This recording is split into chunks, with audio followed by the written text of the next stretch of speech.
आंदोलनाचा म्हणजे मराठ्यांच्या उपोषणाच्या आंदोलनाचा आज आपण जर पाहिलं तर दुसरा दिवस आणि आझाद मैदानाबाहेरची आपण ही सर्व दृश्य पाहतोय।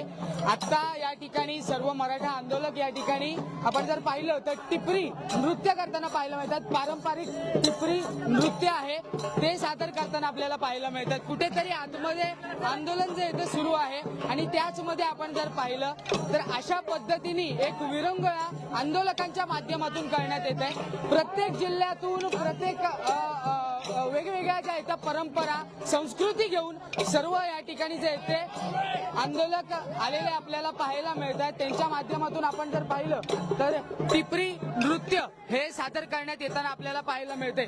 मी आपण तुम्हाला जे ते पूर्ण दाखवतो कशा पद्धतीने हे संपूर्ण टिपरी पारंपरिक नृत्य जे ते सादर केलं जात आहे आणि एक वेगळाच आनंद या सर्व आंदोलकांमध्ये पाहायला मिळतोय।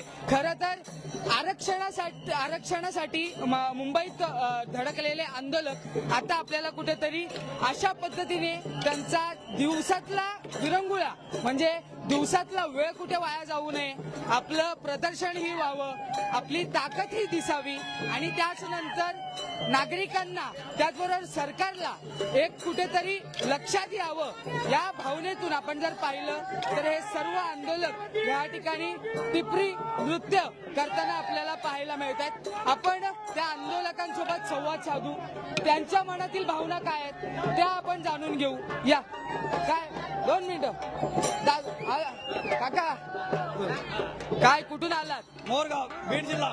हे टिपरी नृत्य आहे का? टिपरी नृत्य बोलतो हो टिपरी डाव मोरगावचा पारंपरिक नागनाथ मंदिराचा डाव आहे तो आम्ही पाटलाच्या आरक्षणासाठी मुंबईला घेऊन आलेलो आहे। कसं एकीकडे पाहता म्हणजे अजून आरक्षण मिळालेलं नाहीये परंतु त्याच ताकदीने या ठिकाणी मराठा आंदोलक नाचतायत, त्याच ताकदीने तुम्ही देखील नाचत आहात। आम्ही नाचतोच ना, आम्ही पाटला बरोबर जोपर्यंत आरक्षण भेटत नाही तोपर्यंत आम्ही इथून निघणार नाही ही आमची सर्व गावकऱ्यांची इच्छा आहे।